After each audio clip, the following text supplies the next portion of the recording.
የተወደዳችሁ ተመልካቾቼ እንዲሁም በዚህ ቻናል ደግሞ ቤተሰብ የሆናችሁ ከ70,000 በላይ የሆናችሁ በቲክቶክ የምትከተሉኝ እንዲሁም በዩቲዩብ ከ3,000 በላይ የሆናችሁ ሰብስክራይብ አድርጋችሁ ከጎኔ የቆማችሁ ይህን አገልግሎት እየደገፋችሁ ያላችሁ በጣም መልካም በሆነ ገንቢ በሆነ አስተያየቶቻችሁና ኮሜንቶቻችሁ ልቤን ስለደገፋችሁት ከልቤ አመሰግናችኋለሁ። አሁንም ይሄ ቻናል ከዚህ በላይ ደግሞ ቁጥሩ ጨምሮ ለብዙ ሰዎች ተደራሽ እንዲሆን ልዩ ልዩ ቲፖችን የእግዚአብሔር ሐሳቦችን ለማህበረሰብ ለየትኛውም እምነት ውስጥ ላሉ ይሄን ቋንቋ ለሚሰሙና ለሚጠቀሙ ሁሉ እንዲጠቅም ተደርጎ የሚቀርበው ልዩ ትምህርት ልዩ ሐሳቦችን የምናነሳበት ፕሮግራም ነው የሚሆነው። ስለዚህ ይህን አገልግሎት በዚህ እንድትደግፉ በዚህ አጋጣሚ ጥሪ ያደርግላችኋለሁ። ዛሬ ቤታችንን የምናጣፍጥባት ደስተኛ ትዳር ደስተኛ ቤተሰብ ልንመሰርት የምንፈልግ ሰዎች ቤታችንን ደስተኛ ለማድረግ ቤታችንን ጣፋጭ ለማድረግ የተወሰኑ ቲፖች ከዚህ በፊት 3 ከቸሬ ጋር በተሰኘው ብስራት 101.1 ላይ በሚቀርበው የሬዲዮ ዝግጅት ላይ ባቀረብኩት መሰረት አብዛኞቻችሁ ለምንድነው 3 ከቸሬ ጋራ የሚቀርበው ፕሮግራምን በዚህ ፕሮግራም አታመጣልን? እኛ በሬዲዮ ተላልፎ የሰሙ ሰዎች ሲነግሩን አንዴ ሄደ አመለጠን ነው። ስለዚህ በሚል በእናንተው ጥያቄ መሰረት ባለፉት ተከታታይ 4 ሳምንቶች ያነሳናቸውን ሐሳቦች በዚህ ፕሮግራም በጣም ባጭሩ ለእናንተ በሚሆን ሁኔታ ይዤላችሁ ቀርቤያለሁ። ስለዚህ ቤታችንን ጣፋጭ ለማድረግ ቤታችንን በጣም ሰላማዊ ለማድረግ ቤታችንን ቆንጆ ለማድረግ ምንድን ነው የምናረገው? ዛሬ ምን እያረጋችሁ ነው? ቤታችሁ ደስተኛ እንዲሆን፣ ኑሯችሁ ደስተኛ እንዲሆን፣ ትዳራችሁ ደስተኛ እንዲሆን፣ የቤታችሁ መንፈስ ቆንጆ እንዲሆን ለማድረግ ምን እያደረጋችሁ ነው? ዛሬ እኔ የተወሰነ ነገር ነግራችኋለሁ። የነገርኳችሁ ነገር የሚጠቅማችሁ ከሆነ ተጠቀሙበትና ቤታችሁን ደስተኛ አድርጉበት። የመጀመሪያው ቤታችሁ ደስተኛ እንዲሆን የምትፈልጉ ከሆነ ጊዜ ውሰዱና ባሎች ከሚስቶቻችሁ ጋር ሚስቶች ከባል ጋር ምንም አይነት የሥራ ጫና ምንም አይነት ቢዚነት በህይወታችሁ ውስጥ ቢኖር ምንም አይነት ስራ ውስጥ ያላችሁ ምንም አይነት ፕሮፌሽን ውስጥ ያላችሁ ምንም አይነት ስልጣን ላይ ያላችሁ ሰዎች እንኳን ብትሆኑ ጊዜ ውሰዱና የሚስቶቻችሁን አይናቸውን እያያችሁ የባሎቻችሁን አይን እያያችሁ ከቻላችሁ እጁን ይዛችሁ እጇን ይዛችሁ ጊዜ ወስዳችሁ እስቲ ያው እንዴት ነሽ ሰሞኑን ምንድነው የሚሰማሽ ምን ላይ ነው ያለው በሉና ጊዜ ወስዳችሁ እርስ በርሳችሁ ተነጋገሩ። ጊዜ ወስዳችሁ አዎ ምን ያረጋል ይሄ ካላችሁኝ እሱማ ስለሚያረግ መሰለኝ እኮ ጊዜ ወስዳችሁ ስላወራችሁ ቆንጆ ጓደኝነታችሁ ሪሌሽንሺፕ ጋር ወሰዳችሁ ሪሌሽንሺፓችሁ እዚህ ትዳር ውስጥ አምጥቷችሁ ትዳር ውስጥ ከገባችሁ በኋላ የምትጥሉት ነገር አይደለም። ስለዚህ ምንም አይነት ሰዎች ብትሆኑ ምንም አይነት የማዕረግ ላይ ያላችሁ ምንም አይነት ስራ ላይ ያላችሁ ሰዎች ብትሆኑ ጊዜ ወስዳችሁ ቤታችሁን ጣፋጭ ማድረግ ከፈለጋችሁ አብሯችሁ የሚኖረው ሰውዬ ወይ ሴት ምን እየተሰማት ምን እየተሰማው እንደሆነ ምን ላይ እንዳለ ለመረዳት አጠገባችሁ ካለ ሰው ጋር ጊዜ ወስዳችሁ መነጋገር በጣም ያስፈልጋችኋል። ለምንድን ነው ይሄን የምትለው ፓስተር ቸሬ? ይሄን የምልበት ምክንያት በጣም ብዙ ቤቶች ከዚህ ነገር ውጭ ናቸው። ከባሌ ጋር ካወራን አሁን 6 ወር 7 ወር የሚሉ ሰዎች አሉ። ከሚስቴ ጋር አነጋገር የሚሉ ሰዎች አሉ። ግን ደግሞ በየእምነታቸው ሄደው ይጸልያሉ። የተለያየ ትንቢት የሚያስነግሩም አሉ። የተለያየ ጸበል የሚሄዱ አሉ። የተለያየ መንፈሳዊ ልምድ ውስጥ ያሉ አሉ። ግን አይስተካከልም። እመኑኝ እኔ ቤታችሁ እንዲስተካከል ቤታችሁ ጣፋጭ እንዲሆን ከፈለጋችሁ አሁን ካላችሁበት ጥድፊያ ካላችሁበት ሩጫ ካላችሁበት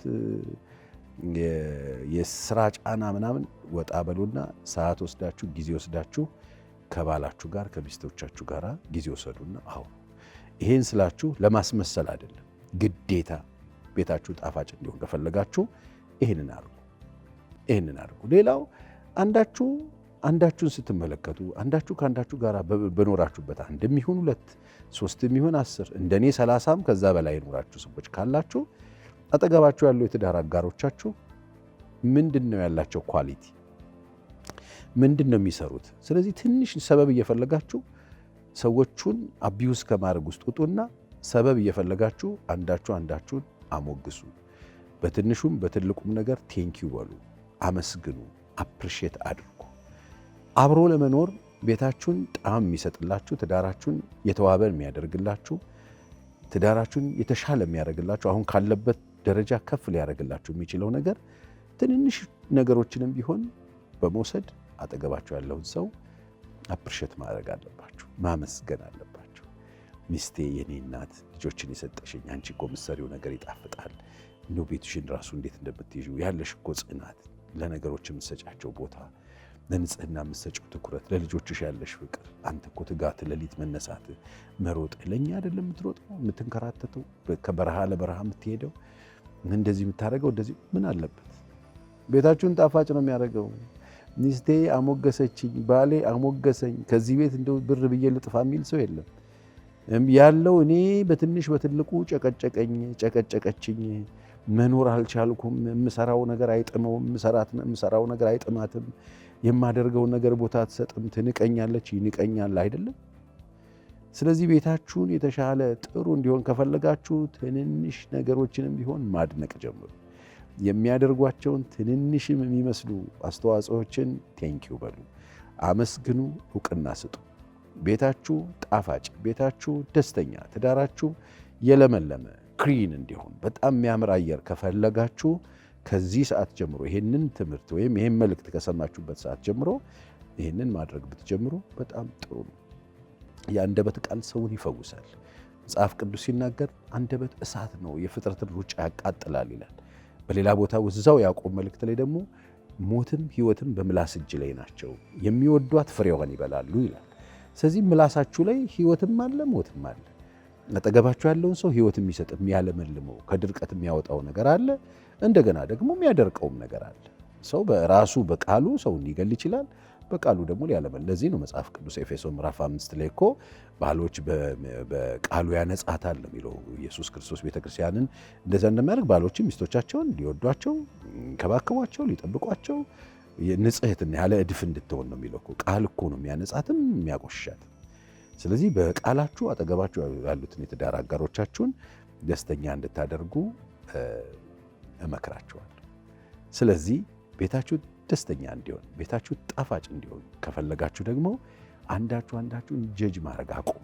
አንዳችሁ አንዳችሁን በአንዳችሁ ላይ መፍረድ አቁሙ። ማናችሁም ላይ እንድትፈርዱ እግዚአብሔር አይጠብቅም። ምክንያቱም እናንተ ሁለታችሁም ዳኛ አላችሁ። ባል ዳኛ አይደለም፣ ሚስት ዳኛ አይደለችም። ሁለታችሁም ሜዳ ውስጥ የገባችሁት ልትጫወቱ። ስለዚህ ባልና ሚስት አንዱ በአንዱ ላይ ለመፍረድ ፊሽካ እያነሳ መንፋቱን ማቆም አለበት። አንዱ ላይ ለመፍረድ አንዱ ላይ ይሄንን የሆነ ነገር ጀጅ ለማድረግ መብት አልተሰጣችሁ፣ እድል የላችሁ። ቤታችሁ እንዲጣፍጥ ከፈለጋችሁ ከመፈራረድ ውጡና አንዳችሁን ክሪቲሳይዝ ለማድረግ ከመሞከር ውጡና አንዳችሁን እያደነቃችሁ ለፈራጁ ለእግዚአብሔር ቦታ ስጡና የእናንተን ኃላፊነት አጠገባችሁ ላለው የትዳር አጋራችሁ የምትሰጡትን አክብሮትና ፍቅር እየሰጣችሁ ኃላፊነታችሁን ትወጡ።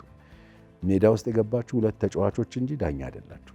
ሚስት በባል ላይ ዳኛ አይደለችም፣ ባልም በሚስቱ ላይ ዳኛ አይደለም። ስለዚህ አንዳችሁ ላይ አትፍረዱ። ከፍርድ ነፃ በሆነ ሁኔታ አጠገባችሁ ላለው የትዳር አጋራችሁ ያላችሁን ፍቅር ያላችሁን አጋርነት የምታሳዩበት ሁኔታ መፍጠር አለባችሁ። ቤታችሁን ደስተኛ ማድረግ የምትፈልጉ ከሆነ ይሄኛው ደግሞ ሌላኛው ነገር ነው። ስለዚህ ከመፈራረድ እስቲ ይውጡ። አንዱን ጥፋቱን እያነሳ አንዱን እንደው ከመጨቅጨቅ አንዷ በጣም ፐርፌክት ለመሆን አጠገባችሁን ያሉ ሰዎችን እየጣልኛ ለመነሳት የምናደርገው ሩጫ፣ ይሄ በጣም የሚያሳዝነኝ። በጣም ብዙ ሰዎች ህይወት ውስጥ ማየው በብዙ ሁኔታ በተቋም ውስጥ አየዋለሁ፣ በሀገር ላይ አየዋለሁ፣ በአገልጋዮች መካከል አየዋለሁ፣ እያንዳንዱ በየዕለቱ የምናየው ማህበራዊ እንቅስቃሴያችን ውስጥ ሁሉ አየዋለሁ። የሆነ ሰውን ውድቀት እኮ ማውራት እኛን አያነሳል። የሆነን ሰው ላይ ስንፈርድ እኛ ንጹሐን ሆነ፣ የሆነን ሰው ስናንቋሽሽ እኛ ንጹሐን ሆነ፣ የሰውን ስራ ስናጣጥል የኛ ስራ አይሰራም። ስለዚህ በተቻለ መጠን አጠገባችን ያሉትን ሰዎች ከመፍረድ ወጥተን አንዳችን እያደነቅን መኖር ብንችል በጣም አሪፍ፣ ቤታችን ጣፋጭ፣ ቤታችን ደስተኛ፣ አሁን ካለንበት ነገር ከፍ ብለን የምንበር ቤታችን ለልጆቻችን ገነት እየሰራንላቸው የምንሄድበት እድል አለ። ሌላው ባልና ሚስት መካከል ያለ እርስ በርስ ያለ ኢሞሽናሊ አታች መሆን ያቆማችሁ ሰዎች ከዚህ ቀን ጀምሮ እርስ በርሳችሁ መነካካት ጀምሩ። እስቲ እኔ የማየው እሱን ስለሆነ ባሌ አያቅፈኝም፣ ሚስቴ አታቅፈኝም፣ ነክታኝ አታቅም፣ ነክቶኝ አያቅም። በጣም አልጋ መለየት፣ ክፍል መለየት፣ አለመነካካት፣ በጣም ብዙ ነገር እኮ ጠብን የሚያበርደው አንዱ ከአንዱ ጋር ያለው ኢሞሽናሊ አታችመንቱ ነገሮችን የማስረሳት እድል አለው። አንዱን ቻርጅ የማድረግ አንዱን በጣም በሚያስገርም ስፒሪት ይሄ መሙላት እድል አለው። በባልና ሚስት መካከል ሁለቱ አንድ ናቸው። እንደ ጎፈርና እንደ ዘውድ ማለት ነው። በዚህ በኩል አንበሳ፣ በዚህ በኩል ሚዛን እንዳለው አንድ ብር በባልና ሚስት መካከል ያለው ግንኙነት በፍጹም ልዩነት የለውም። አንዱ ከአንዱ ጋር ፍጹም አንድ መሆን አለበት። ስለዚህ እርስ በርሳችሁ ያላችሁን አካላዊ ንክኪ ያቆማችሁ ሰዎች፣ ሚስትህን ከሳምክ የቆየህ ካለ፣ ባልሽን ከሳምሹ የቆየሽ ካለ፣ አሁን ይሄ በጣም ኤሌመንተሪ የሚመስል ትንሽ ነገር ነው። አንዳንዶች በጣም ይሄ ምንድን ነው የሚያወራው ልትሉ ትችላላችሁ። ግን በጣም ወሳኝ፣ ቤታችንን ጣፋጭ የሚያደርግልን፣ ኑሯችንን ደስተኛ የሚያደርግልን፣ ባሎች ከሚስቶቻችሁ ጋር ያለው ንክኪ ያቆማችሁ ሰዎች ተነካኩ። እቀፍ፣ ሳማት፣ እቀፊው፣ ሳሚው። እርስ በርሳችሁ ያላችሁን ግንኙነት አስተካክሉ። አንዳችሁ ለአንዳችሁ የምትሰጡትን ቦታ ስጡ። ያቆማችሁ ሰዎች፣ ይሄን ነገር ያላቀቃችሁ ሰዎች ልክ ከኤሌክትሪክ ከመስመር እንደማቋረጥ ነው የሚቆጠረው። ስለዚህ እነዚህ ነገሮች ኃይለኛ ድርቀት ቤት ውስጥ ሊያመጡ ይችላሉ፣ ልምላሜ አያመጡ። ስለዚህ ባሎች ከሚስቶቻችሁ ጋር ያላችሁን ንክኪ ያቆማችሁ፣ ማቀፍ ያቆማችሁ፣ መሳም ያቆማችሁ፣ መንካት ያቆማችሁ፣ አብራችሁ መተኛት ያቆማችሁ፣ አብራችሁ ማውራት ያቆማችሁ፣ መያያዝ ያቆማችሁ፣ መደባበስ ያቆማችሁ ሰዎች ይሄንን አድርጉ። ለምንድን ነው የምናደርገው ካላችሁ፣ ቤታችሁን ለምን እንድታደርጉት፣ ቤታችሁ እንዲለመልም፣ ደስተኛ እንድትሆኑ፣ ልጆቻችሁ የሚኖሩበት አካባቢ ጥሩ እንዲሆን፣ እናንተም በትዳራችሁ ደስተኛ እንድትሆኑ የሚያረጋችሁ ነገር ነው። ይሄንን በማድረግ በጣም ብዙ ነገር መቀየር ትችላላችሁ። ይሄንን እንድታደርጉ በእግዚአብሔር ፍቅር አደራላችኋለሁ። ሌላው ችግርን ካለ ግጭቶች ካሉ እርስ በርሳችሁ በአክብሮት አንዱን ለማስተካከል አክብሮት በጎደለ ሁኔታ በመናቅ፣ በማዋረድ፣ በመስደብ፣ በመምታት፣ አጓጉል ነገር በመናገር፣ ሰውን በሚያስቀይም ቋንቋ መጠቀም፣ እርስ በርስ እየተሰዳደቡ እየተነዋወሩ አንዱ በአንዱ ላይ ቃላት እየወረወረ በጣም በሚገርም ሁኔታ ውስጥ ወይራ ንግግር እየተናገሩ በመነጋገር አይደለም ቤት የሚሰራው። ችግር ካለ ችግርን በአክብሮት፣ ቁልምጫ ስም ትጠራሩ ከሆነ ቁልምጫውን ስም ሳታቆሙት፣ ድሮ ትጠራበት የነበረውን ስም እየጠራ መልካምነቷን እያጎላ ፖዚቲቭ ኢነርጂ ይዛችሁ ከአንዳችሁ ጋራ እየተነጋገራችሁ በጋራ ችግርን መፍታት አለባችሁ። ችግር ሲፈታ ስድብ ተጨምሮበት አይደለም። ችግር ሲፈታ ጩኸት ተጨምሮበት አይደለም። ችግር ሲፈታ ኔጌቲቭ ኢነርጂ ተይዞ ችግር አይፈታም። በጩኸት፣ በጭቅጭቅ፣ በስድብ፣ በቁጣ፣ በለቅሶ በጣም ኢሞሽናችንን አበላሽተን ግንኙነት አይስተካከልም። የሚሆነው ጦርነት ነው። የሚጠቅመን እሱ ለድብድብ ነው። ስለዚህ ኤነርጂያችሁን ቀነስ አድርጉና ፖዚቲቭ የሆነ ኤነርጂ ያዙና እርስ በርሳችሁ በአክብሮት ችግሮችን ለመፍታት አንዱን ባከበረ ሁኔታ በጋራ የቤታችሁን ችግር ለመፍታት እንድትሞክሩ በዚህ አጋጣሚ ያደራላችኋለሁ። ለምን? ቤታችሁ ጣፋጭ እንዲሆን፣ ቤታችሁ ያማረ እንዲሆን፣ ኑሯችሁ ቆንጆ እንዲሆን፣ እርስ በርሳችሁ ያላችሁ ግንኙነት የተሻለ እንዲሆን፣ ዛሬ ያላችሁን ችግር መፍታት እንድትችሉ፣ ትዳራችሁ እንዳይፈርስ፣ እርስ በርሳችሁ ያላችሁ ፍቅር እንዳይበላሽ። ይህንን ማድረግ ከቻላችሁ በአክብሮት የምትነጋገሩ ከሆነ አንዱ ሲያወራ አንዱ እየጠበቀ፣ አንዱ ሲያወራ አንዱን እያስጨረሰ፣ አንዱ ሲያወራ ለመረዳት ሰምተን ለማስረዳት አይደለም። አሁን ግንኙነትን በጣም ያበላሸው ነገር አንዱ ይሄ ነው። ስለዚህ ሳንረዳ እናወራለን። በጣም ኢሞሽናል የሆነ እናወራለን። አክብሮት በጎደለ ሁኔታ እናወራለን። ቦዲ ላንጉጃችን በጣም ልክ አይደለም። እዛ ሰው ላይ ወይ እዛ ሴት ላይ ሄዶ የሚፈጥረው ስሜት ኔጌቲቭ ነው። በዚህ ሁኔታ ውስጥ ቁጭ ብለን ችግር ለመፍታት አንችልም። የምንችለው ለመጣላት ነው። የምንችለው ለመደባደብ ነው። ስለዚህ ይህንን በጣም ልናስተውል ያስፈልጋል። ስለዚህ ቤታችን ጥሩ እንዲሆን ሌሎች አዳዲስ ነገሮችን ደግሞ መለማመድ በጋራ አብረን መኖር ከጀመርን የቱን ያክል ዓመት ቆየን አይደል? እስቲ ደግሞ የተለመደውን ነገር ቀየር እናድርገውና አዳዲስ ነገሮችን ተለማመዱ። ወክ ማድረግ ሊሆን ይችላል፣ አብሮ ስፖርት መስራት ሊሆን ይችላል፣ አብሮ ማንበብ ሊሆን ይችላል፣ አብሮ ዘመድ መጠየቅ ሊሆን ይችላል፣ አብሮ ራት መውጣት ሊሆን ይችላል፣ አብሮ ሻይ መጠጣት ሊሆን ይችላል፣ አብሮ መላፋት ሊሆን ይችላል፣ አብሮ በጋራ ቤት ውስጥ ኩክ ማድረግ ሊሆን ይችላል፣ አብሮ ቤት ውስጥ ያሉ ተግባሮችን በጋራ መፈጸም ሊሆን ይችላል። እናንተ ደስ እንዳላችሁ አዳዲስ ነገር እስቲ ከዚህ በፊት አድርጋችሁ የማታውቁትን አዳዲስ ነገር አክቲቪቲዎችን መላፋት ሊሆን ይችላል፣ አብሮ መጫወት ሊሆን ይችላል። ቅጣት ያላቸው ቤት ውስጥ ያሉትን ቀለል ያሉ ቅጣቶች ያሉትን ጨዋታዎች ሊሆን ይችላል። እነሱ ነገሮችን ማድረግ ቤታችንን በተሻለ ከፍታ ላይ በተሻለ ደስታ በተሻለ ጥሩ ሁኔታ ሊፈጥርልን የሚችልበት ሁኔታ ስላለ ይህንን በጋራ እንድታደርጉ በጣም ጠይቃችኋለሁ። ቤታችሁ ጥሩ እንዲሆን ነው እኔ እዚህ ጋር ቁጭ ያልኩት የተሰየምኩት በዚህ ፕሮግራም በዚህ ፎርማት መጥቼ ቁጭ ብዬ ማወራው በዚህ አጋጣሚ መጥተው ሰዎች የማይማሩበትን በዚህ አጋጣሚ ሰዎች በተለያየ መንገድ ያላገኙትን ነገር በዚህ አጭር ደቂቃው ከፍተው እንኳን የሚጠቅማቸውን ነገር ካገኙና ቤታቸውን ጥሩ እንዲያደርጉ የሚችሉበት እድል ካለ እሱን ለመጠቀም። ስለዚህ እዚህ ጋር ቁጭ ያልኩት የእናንተ ቤት ጣፋጭ፣ የእናንተ ቤት ጥሩ፣ የእናንተ ግንኙነት አሪፍ፣ ትዳራችሁ ቆንጆ እንዲሆን የእናንተን ትዳር ለመስራት እየመጣ ያለ አካል የለም። እመኑኝ እኔ የእነዚህ ሰዎችን ትዳር ተበላሽቷል፣ በመካከላቸው ግንኙነታቸው ሻክሯል፣ ስለዚህ ቤታቸውን ልስራላቸው እያለ እየመጣ ያለ አካል የለም። መልአክ የለም፣ ሰው የለም። እመኑኝ እግዚአብሔር በአንድም በሌላም መንገድ አጋጣሚ ይህንን ፕሮግራም እየተጠቀመበት ሊሆን ይችላል። ስለዚህ ቆም በሉና ሌላ አካል መጥቶ ቤታችሁ እንዲሰራ መጠበቅ ተውና ተነካኩ። ተነሱና እርስ በርሳችሁ ከአንዳችሁ ጋር የሚያረጋችሁን ነገር አድርጉ። እርስ በርሳችሁ አትፈራረዱ። እርስ በርሳችሁ በጎ ቃል እርስ በርሳችሁ አውጡ። እንደገና ደግሞ እርስ በርስ ከተቀያየማችሁ ደግሞ ይቅርታ ተጠያየቁ። የበደለ ይቅርታ ይጠይቅ፣ ስቅ ብሎ ይቅርታ ይጠይቅ። ምንም አትሆኑ። ይሄ ቤታችሁን የሚያሳምርላችሁ ነገር ነው። እልህ ይዟችሁ የራሳችሁ ኢጎ መዋጥ አቅቷችሁ በኢጎ ምክንያት ቤታችሁን ልታፈርሱ፣ ኑሯችሁን ልታፈርሱ፣ ኑሯችሁን ከዕለት ወደ ዕለት እያደረቃችሁት ያላችሁ ሰዎች ኑሯችሁን የሚያለመልማላችሁ ነገር ይቅርታ መጠየቅም መቀበልም። ያጠፋችሁ የበደላችሁ ሰዎች ይቅርታ ጠይቁ። ድቅ በሉና እግር ስር ወደቁና ይቅርታ ጠይቁ። ባቆሰላችሁት ባጠፋችሁት ሰው ህይወት ላይ ይቅርታ ስትጠይቁ ቁስሉን መፈወስ ትችላላችሁ። ጠባሳውን ማጥፋት ትችላላችሁ። ቤታችሁ ሪፍሬሽ እንዲያደርግ ማድረግ ትችላላችሁ። ይቅርታ መጠያየቅ በጣም ወሳኝ ነው። ይቅርታ የሚጠየቅ ሰው ይቅርታ ማድረግ አለበት። ያጠፋ ሰው ደግሞ የበደለ ሰው ደግሞ ይቅርታ መጠየቅ አለበት። መጽሐፍ ቅዱስ በእግዚአብሔር ፊት አንዳች ነገር ለማቅረብ ከመምጣት በፊት በወንድም ላይ አንዳች ነገር ካለ ሄድ መጀመሪያ ከእርሱ ጋር ጨርስ ነው የሚለው።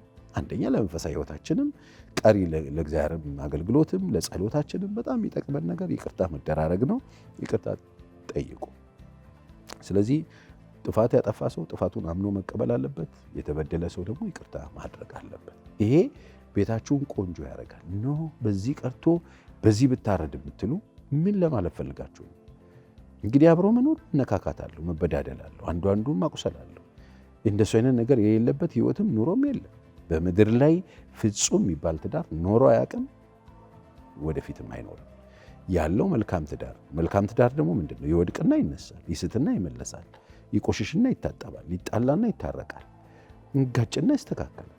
አለቅ አንዱ ያንዱን ነገር የሚረዳበት የሚያውቅበት እድል ያገኛል። በጊዜ ሂደት እያደግን እየበሰልን ስንመጣ ግጭቶቻችን እየቀነሱ አይነታቸው እየተቀየረ ሊመጣ ይችላል እንጂ ግጭት አልባ የሆነ ገነት ቤት ውስጥ አትሰሩ።